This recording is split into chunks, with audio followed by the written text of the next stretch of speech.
कि लोग कहते हैं गुमराह करने के लिए कि धर्म का राजनीति से कोई संबंध नहीं है, लेकिन ये आप अच्छी तरह से जानते हैं कि धर्म और राजनीति का सीधा संबंध है।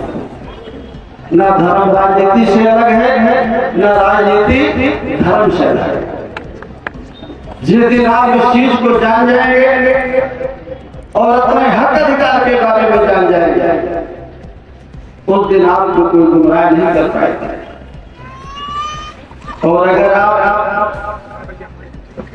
कुछ संगठनों में अलग काम करेंगे, कहीं कुछ संगठनों में अलग काम करेंगे और आप इस बात को समझ नहीं पाएंगे कि राजनीति और धर्म का सीधा रिश्ता है, तो हम बहुत पीछे चले जाएंगे।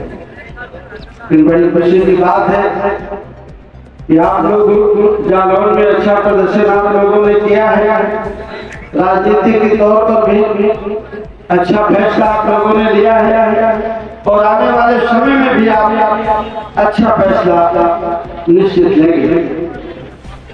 मैं ये कह रहा था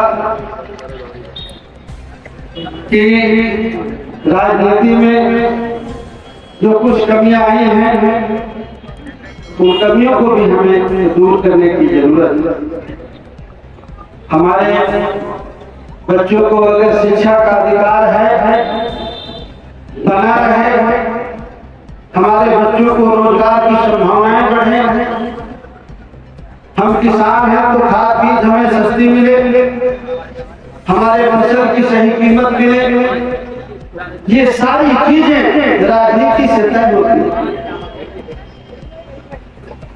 आपने अशोक स्तंभ जो भारत सरकार का निशान है, देश का निशान है, उसकी परमिशन लेने की बात आई तो बहुत आसानी से परमिशन भी नहीं मिली।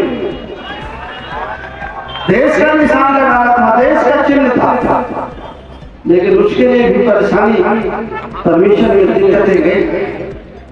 इसलिए ये सारी चीजें राजनीति से तय होती है और राजनीति में जैसे दखल आपका पहले था वैसा ही दखल आपका आएगा, तब आपके रास्ते में जो व्यवधान पैदा होते वो व्यवधान सब दूर। मैं बहुत सारी बातें संक्षेपों में कह रहा हूँ, ये कोई राजनीतिक मंच नहीं है। ये आज अशोक स्तंभ की स्थापना थी, उसका अनावरण था एक तरह से, लेकिन उस निशान के अनावरण से जुड़ी हुई बातें मैंने सोचा कि मैं आप लोगों से कहूँ ताकि आप लोग चौकन्ना रहें और जागरूक रहें।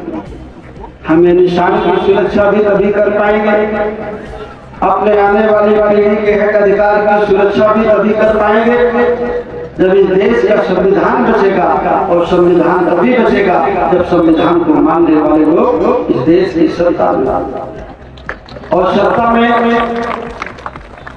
जाने के लिए वोट की जरूरत होती है। जब सम्राट अशोक थे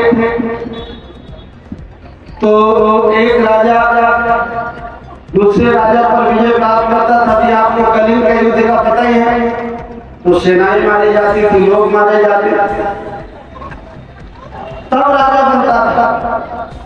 और आज राजा बनने के लिए जब से देश हमारा आजाद हुआ तो तलवारें और बंदूकें चलाने की जरूरत नहीं है, जिसको ज्यादा वोट मिल जाते हैं वो बन जाता है। आज जिस सम्राट अशोक के निशान को हम लगाते हैं और याद करते हैं, हमारी ये कोशिश भी होना चाहिए कि जिस जगह पर सम्राट अशोक था वहां पहुंच करके दिखाए ये सब, और सम्राट अशोक की जगह तक पहुंच सकते हैं, तलवार और बंदूक चलाने की जरूरत नहीं। अगर आप अपने वोट का सही इस्तेमाल करें तो जहां अशोक था वहां आप पहुंच सकते हैं।